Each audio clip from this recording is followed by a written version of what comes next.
नमस्कार। लक्ष्मण धारा education platform में आप सभी साथियों का स्वागत है। प्यारे साथियों, अपन एनसीईआरटी सीरीज के notes and one liner GK के क्वेश्चंस की बात कर रहे थे और लास्ट वीडियो के अंदर अपन ने 8वीं क्लास के भूगोल विषय के चौथे अध्याय से संबंधित जिसका नाम था कृषि की जानकारी देखी थी। आज अपन जिस अध्याय की बातचीत करेंगे वो आपका 5वां अध्याय है और जिसका नाम है उद्योग। ठीक है।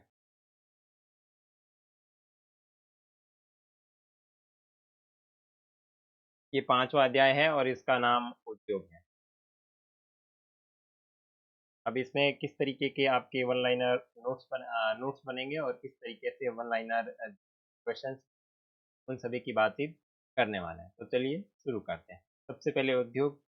ये उद्योग जो होता है उसका संबंध आर्थिक गतिविधि से है, जो कि वस्तुओं के उत्पादन, खनिजों के निष्कर्षण अथवा सेवाओं की व्यवस्था से संबंधित है। सबसे पहले ये चीज है कि उद्योग को परिभाषित कीजिए। आपको कहा जाए या पूछा जाए कि उद्योग से तात्पर्य क्या है, तो उद्योग जो है वो एक आर्थिक गतिविधि से संबंधित है जो वस्तुओं का उत्पादन करता है, खनिजों का निष्कर्षण करता है और सेवाओं से संबंधित जो व्यवस्था है उसे उद्योग कहा जाता है। इस प्रकार लोहा और इस्पात उद्योग वस्तुओं के उत्पादन से संबंधित, जैसे आपका लौह इस्पात उद्योग है तो ये एक प्रकार से उत्पादन से, ठीक है। कोयला खनन उद्योग कोयले धरती से निकालने से संबंधित, ये उत्पादन है। पर्यटन जो है वो आपका सेवा उद्योग से संबंधित है। तो आप इस तरीके से इसको अच्छे से समझ के कहीं आप रिटन एग्जाम में लिख रहे हैं तो भी बहुत अच्छे से लिख सकते हैं। नेक्स्ट, उद्योगों का वर्गीकरण, ये सबसे इम्पोर्टेंट है। उद्योगों का वर्गीकरण, तो उद्योगों का वर्गीकरण होता है कच्चे माल के आधार पर, आकार के आधार पर, स्वामित्व के आधार पर उद्योगों का वर्गीकरण किया जाता है। सबसे पहले अपन बात करें आपके कच्चे माल के आधार पर, तो कच्चे माल के आधार पर उद्योगों का जो वर्गीकरण है वो कृषि आधारित, खनिज आधारित, समुद्र आधारित और ये वन आधारित। ठीक है। अब कृषि आधारित के अंतर्गत क्या क्या चीजें आएगी तो देख लीजिए। कृषि आधारित जो आपका खनिज है कच्चे माल के अंदर, उसके अंदर कच्चा माल के रूप में प्रयोग किया जाएगा, खाद्य संसाधन के रूप में वनस्पति तेल, सूती वस्त्र, डेयरी उत्पादन, चर्म उद्योग, ये आपके इसके अंतर्गत आएगा। अब खनिज आधारित जो उद्योग होते हैं उसके अंदर भी कच्चे माल के रूप में प्रयोग किया जाता है, विनिर्माण के रूप में भी इसको प्रयोग किया जाता है, भारी मशीनरी के रूप में जैसे आपका लोहे से भारी मशीनरी का निर्माण होता है, भवन निर्माण सामग्री बिल्कुल, और रेल डिब्बों का निर्माण भी इसी के अंतर्गत। उसके बाद में समुद्र आधारित जो आपके उद्योग होते हैं उसमें क्या क्या चीजें, ये भी कच्चे माल के रूप में मत्स्य से तेल का निष्कर्षण होता है, समुद्री खाद्य प्रसंस्करण उद्योग भी इसी से संबंधित होते हैं। और वन आधारित उद्योगों की बात करें तो वन से उत्पाद जितने भी होते हैं वो वन आधारित होते हैं। के बाद में मोस्ट एंड इम्पोर्टेंट आपका लुगदी और कागज उद्योग, फिर औषधियाँ और रसायन उद्योग, और फर्नीचर और भवन निर्माण के लिए सामग्री जो होती है वो इससे संबंधित। और दूसरे नंबर पे बात करें आकार के आधार पर, ठीक है ना। आकार के आधार पर अगर उद्योगों की बात करें तो आकार के आधार पर से मतलब तात्पर्य क्या है, ये आपके दूसरे नंबर का उद्योग है, ठीक है ना। ये अपने दूसरे नंबर का उद्योग है, ठीक है ना। आकार के आधार पर जो है वो आपका दूसरे नंबर का उद्योग है। भाग कहाँ रहा है।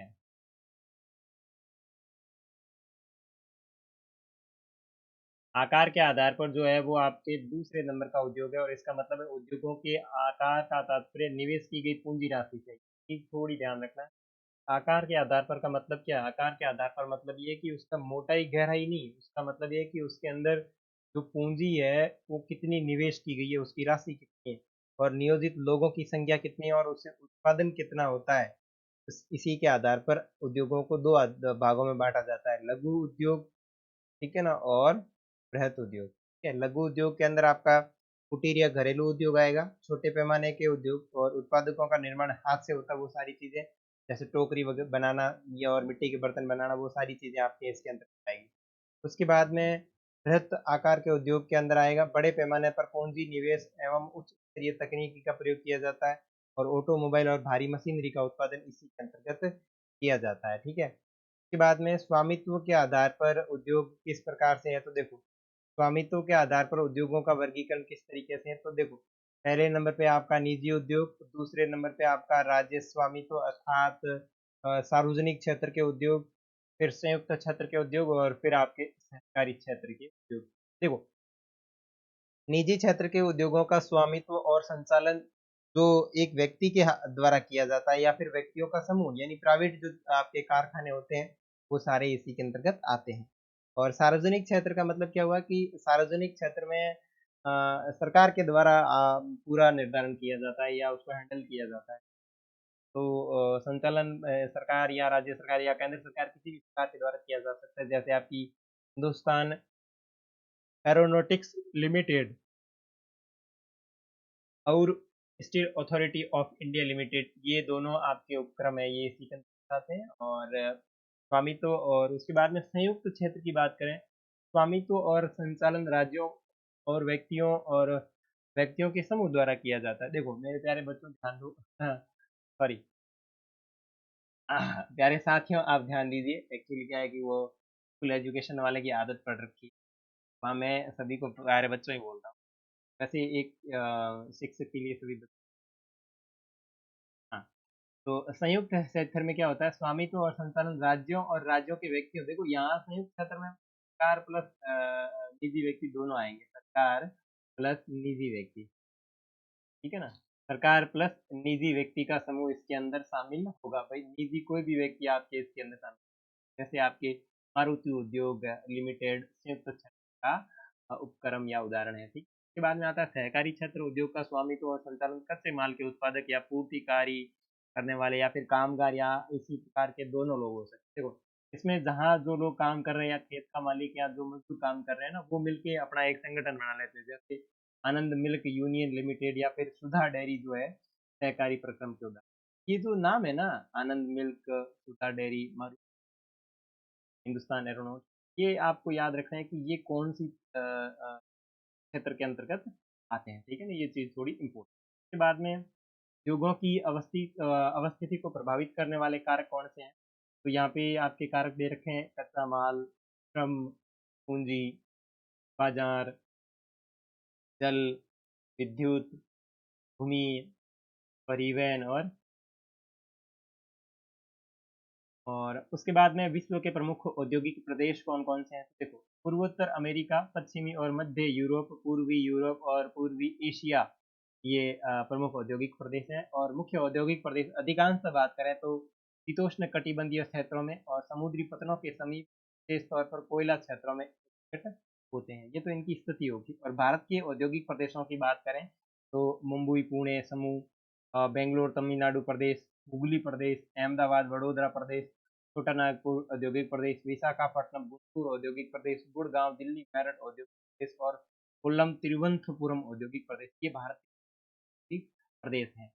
साथ ही साथ इसमें देखो आगे उद्योगों में है दुर्घटना, विपदा और मुख्य तकनीकी विफलता और संकट उत्पन्न करने वाले पदार्थों के विपरीत उपयोग के कारण होती है। देखो ये इतने बड़े बड़े उद्योग होते हैं, उनमें कहीं न कहीं कभी कभी तकनीकी डिफॉल्ट या फिर कोई ऐसा पदार्थ जिससे क्या होता है दुर्घटना हो सकती है। ऐसी दुर्घटना हुई थी भोपाल के अंदर, ठीक है ना, ये डेट याद रखना।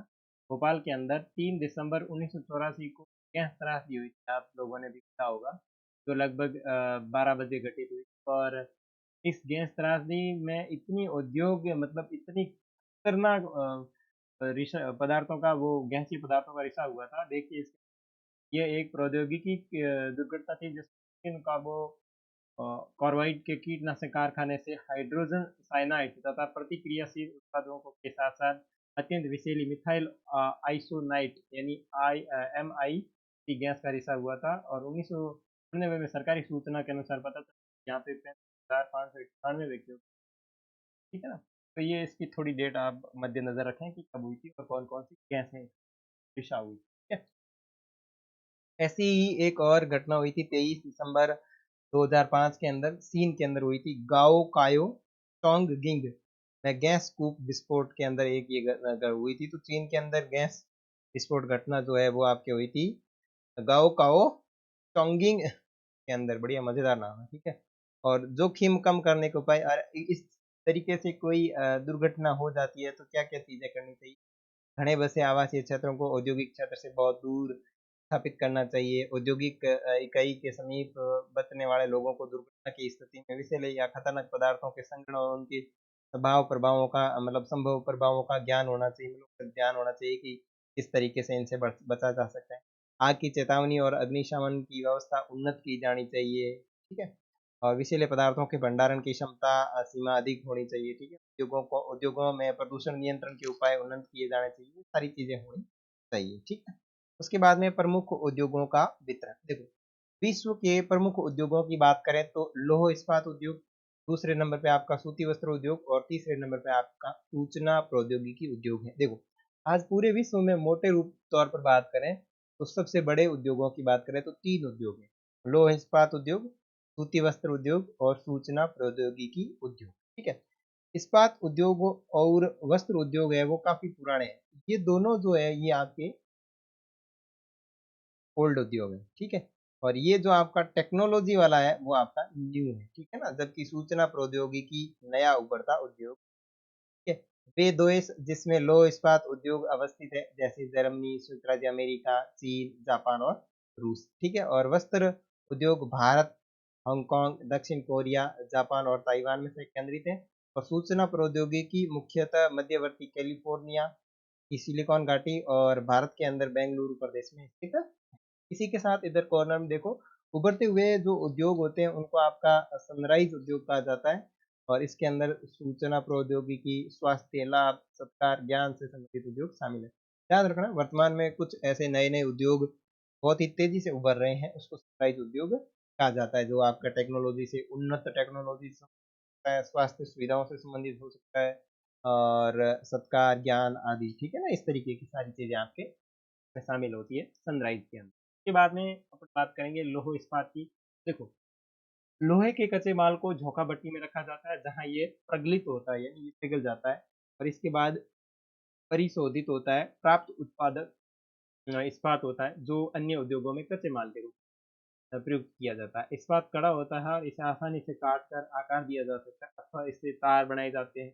एल्यूमीनियम, निकल, तांबा जैसी अन्य धातुओं को थोड़ी थोड़ी मात्रा में इस्पात मिलाकर इसकी मिश्र धातुएं बनाई जाती है और मिश्र धातु को असामान्य कठोरता, दृढ़ और जंग प्रतिरोधक क्षमता प्रदान करती है। तो ध्यान रखना, ये लोहा जो है सभी के अंदर काम में लिया जाता है, इसीलिए इस्पात प्राय आधुनिक उद्योगों का मेरुदंड कहलाता है। तो ध्यान रखना, आधुनिक उद्योगों का मेरुदंड कौन है? तो आपका इस्पात, ठीक है? प्रगलन क्या होता है? ये एक ऐसी प्रक्रिया होती है जिसमें धातु को उसके अयस्क द्वारा गलनांक बिंदु से अधिक तपाकर निष्कर्षित किया जाता है, यानी उसको इतना गर्म किया जाता है जिससे वो पिघल जाए, ठीक है? अब आगे देखो, 1800 ईस्वी में पूर्व इस्पात उद्योग वहां स्थित थे जहां कच्चा माल, देखो 1800 ईस्वी में ये उद्योग कहाँ स्थित है? कच्चे माल और विद्युत की आपूर्ति और बेहतर जल आसानी से मिलते वहाँ उपलब्ध थे। लेकिन बाद में उद्योगों के लिए आदर्श स्थिति कोयला क्षेत्र के समीप नहरें और रेलवे फाटक बन गई। जैसे-जैसे लोगों ने विकास किया, जैसे-जैसे ज़रूरतें बढ़ी तो वो पुरानी ज़रूरतों को भूल गए और नई ज़रूरतों को बनाना शुरू कर दिया, ठीक है? 1950 के बाद लौह इस्पात उद्योग समुद्र पतन के निकट और सपाट भूमि और विशाल क्षेत्रों में केंद्रित शुरू हो गए। तो ये तीनों स्थितियां आपको मद्देनजर रखनी है।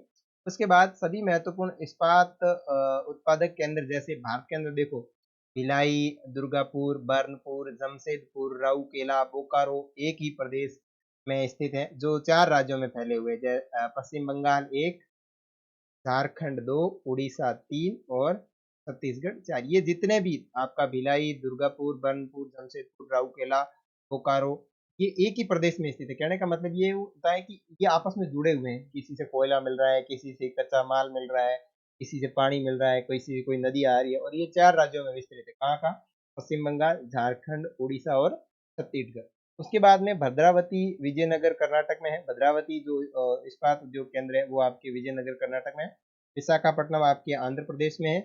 सेलम जो आपके तमिलनाडु के अंदर पड़ता है, जो स्थानीय संसाधनों का उपयोग कर रहे हैं। और इसी अध्याय में अपन आपकी इसी पुस्तक में दिया हुआ है एक जमशेदपुर, उसका अध्ययन करेंगे अभी। आगे देखो और ध्यान रखें, इस नोट्स के अंदर मैंने सारी चीज़ें वो इंक्लूड की है। मैं हर वीडियो में आपको बताता हूँ कि आपको एनसीईआरटी देखने की ज़रूरत नहीं, आपको पुस्तक देखने की ज़रूरत नहीं पड़ेगी। आप डायरेक्ट इन नोट्स को प्रिंट निकाल करके बढ़िया अच्छी तरीके से बार बार रिवीजन करोगे तो ये चीजें आपके माइंड में हमेशा के लिए सेव रहेगी, क्योंकि पुस्तक को बार बार पढ़ना थोड़ा लोडेड हो जाता है और नोट्स बने हुए होते हैं तो उनको आप बढ़िया, इसमें वही चीजें डाली हुई है जो आपकी इम्पोर्टेंट है, चाहे आप यूपीएससी दे रहे हो, चाहे कोई भी स्टेट पीएससी दे रहे हो, ठीक है ना, स्टेट पीसीएस जो होता है ना, स्टेट पीसीएस की एग्जाम दे रहे हो, किसी भी क्षेत्र से संबंधित, चाहे टीचिंग हो चाहे किसी क्षेत्र से संबंधित हो, उसके लिए सभी चीजें आपकी डाली हुई है, चाहे आप रिटन एग्जाम लिखते हो चाहे आपका ऑब्जेक्टिव एग्जाम होगा, ठीक है ना।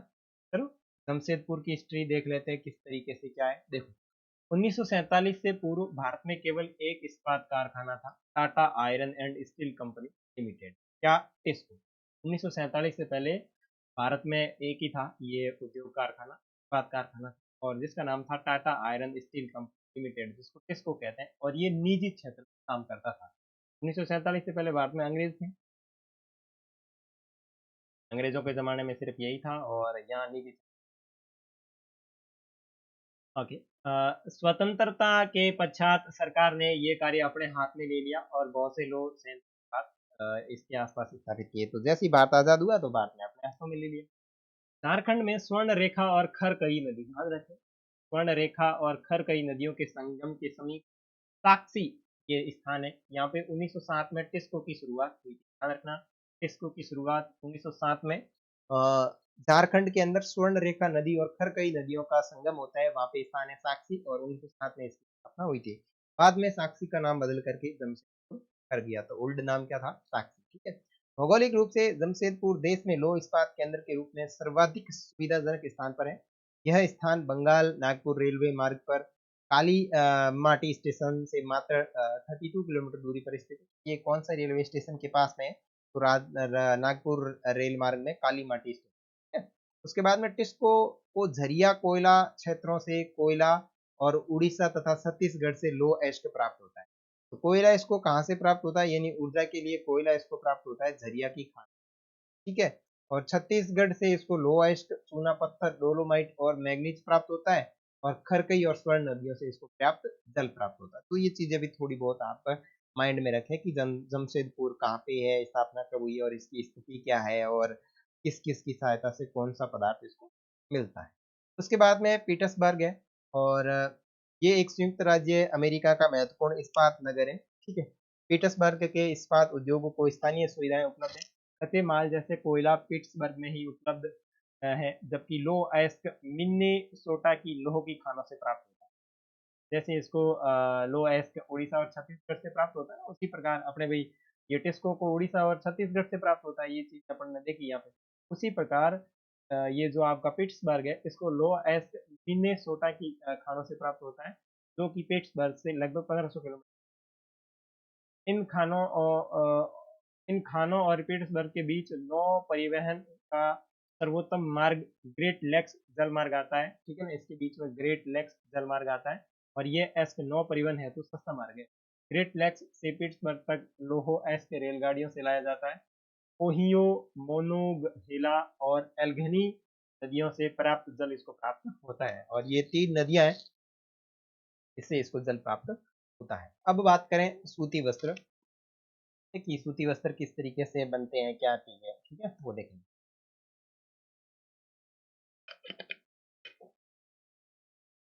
ओके। हाँ, धागे से कपड़े की बुनाई एक प्राचीन कला है। कपास, ऊन, सिल्क, जूट और पटसन का प्रयोग वस्त्र निर्माण में किया जाता है। अब वस्त्र निर्माण में प्रयोग होने वाली चीजें क्या है, ऊन है, सिल्क है, जूट है, पटसन है, ये सारी वस्त्र निर्माण, जैसे वस्त्र उद्योग का कच्चा माल है, ठीक है? रेशा जो है आपका वस्त्र उद्योग का कच्चे माल के रूप में प्रयुक्त होता है। रेशे प्राकृतिक या मानव निर्मित दो प्रकार के हो सकते हैं, ठीक है ना, प्राकृतिक या फिर मानव निर्मित। प्राकृतिक रेशे कौन से हैं, ऊन, सिल्क, कपास, लिनन, जूट, ये आपके प्राकृतिक रेशे। और मानवीय रेशे की बात करें तो आपका नाइलाइन है, पॉलिस्टर है, और एक्रिलिक है, और रेयान शामिल है, ठीक है। और ये जो आपका टेक्सटाइल्स शब्द है जो लेटिन के टेक्सचरे से व्युत्पन्न किया गया, जिसका अर्थ होता है, तो ये चीज भी साथ में आप मद्देनजर रखते हुए आगे बढ़े। ओके। अगर चीजें अच्छी लग रही है तो अभी लक्ष्मण धारा एजुकेशन प्लेटफॉर्म को सब्सक्राइब करें, और साथ ही साथ दोस्तों को जरूर शेयर करें। आगे देखो, सूती वस्त्र विश्व की प्राचीनतम उद्योगों में से एक है। देखो सूती वस्त्र जो उद्योग है वो काफ़ी पुराना उद्योग है। जैसे कि अपन ने देखा था कि लौह इस्पात उद्योग और सूती वस्त्र विश्व के 2 प्रमुख प्राचीन उद्योग हैं। 18वीं सदी की औद्योगिक क्रांति तक सूती वस्त्र हस्तकलाई तकनीकी एवं हथकरघों से बनाया जाता था और 18वीं सदी में पावर लूम ने ब्रिटेन में और बाद में विश्व के अन्य दूसरे भागों में सूती विकास को आगे बढ़ाया। आज भारत, चीन, जापान और संयुक्त राज्य अमेरिका में सूती उत्पादक देश, ठीक है। और ढाका का मलमल फेमस था, मसूलीपट्टनम की चीट फेमस थी और कालीकट के कैलिको तथा बुरहानपुर, सूरत व वडोदरा के सोनहरी जरी के काम वाले सूती वस्त्र गुणवत्ता और डिजाइन के लिए विश्व विख्यात माने जाते थे, ठीक है। अब पहली सफल यंत्रीकृत वस्त्र मिल मुंबई के अंदर लगाई गई थी आपके 1854 की, ठीक है।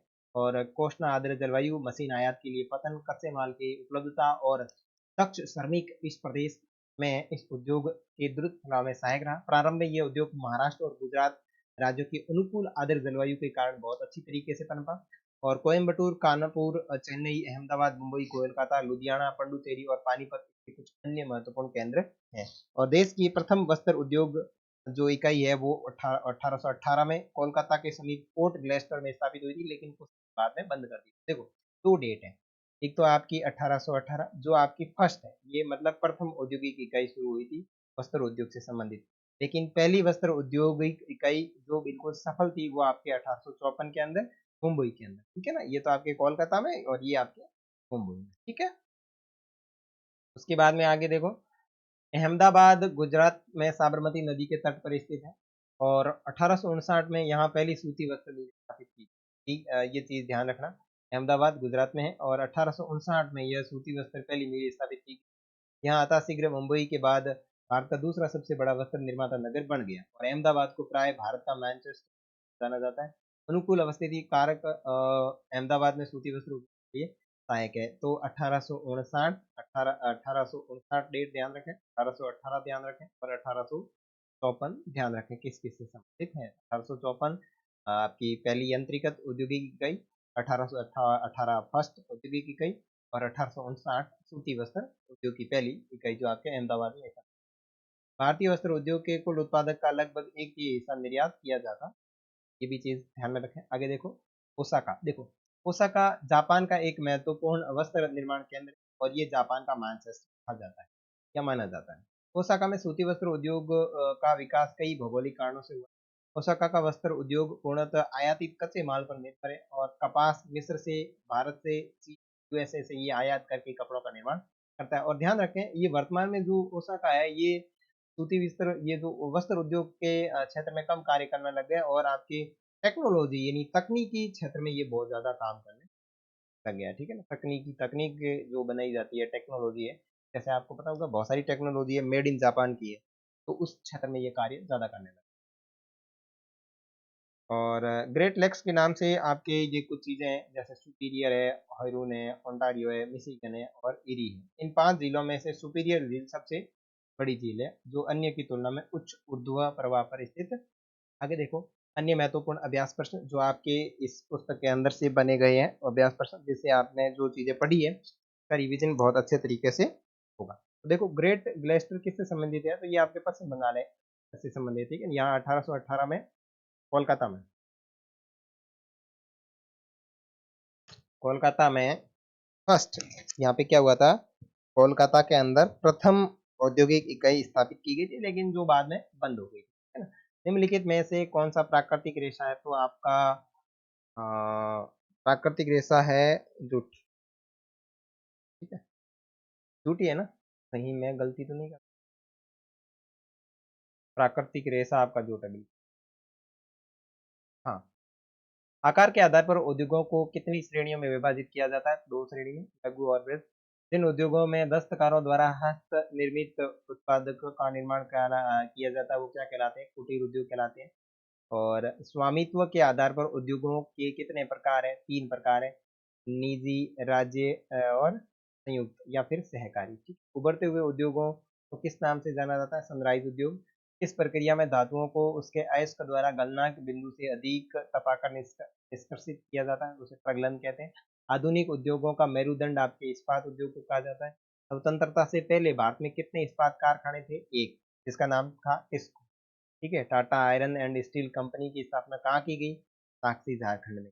साक्षी को वर्तमान में किस नाम से जाना जाता है? जमशेदपुर। इसको की शुरुआत कब हुई थी? 1960। कहाँ कौन सी नदियां आपकी, कौन सी नदी थी? खरकई और स्वर्णरेखा, ठीक है ना। पीटर्सबर्ग किस देश का महत्वपूर्ण इस्पात केंद्र नगर है? तो ये आपका संयुक्त राज्य अमेरिका का। टेक्सटाइल शब्द की उत्पत्ति किससे हुई है? तो लैटिन भाषा के टेक्सचरे से हुई है, जिसका अर्थ होता है बुनना। वस्त्र उद्योग का कच्चा माल किसे कहा जाता है? रेशे को। देश में प्रथम वस्त्र उद्योग कारखाना कहाँ है? तो फोर्ट ग्लेस्टर, सन 1818 के अंदर, ठीक है। देश की पहली सफल यंत्रीकृत सूती वस्त्र मिल कहाँ स्थापित की गई? तो ये आपके की गई थी 1854 के अंदर, मुंबई में, ठीक है। और भारत का मैनचेस्टर किसे कहा जाता है? अहमदाबाद को कहा जाता है। और यहाँ कब मिल स्थापित की गई सूती वस्त्र की? तो 1800, ठीक है। और जापान का मैनचेस्टर किसे कहा जाता है? ओसाका कहा जाता है। ये थे आपके एनसीईआरटी क्लास 8 भूगोल विषय के 5वें अध्याय के important notes and one liner GK के प्रश्न। अंतिम अध्याय जो है छठा अध्याय, जिसका नाम है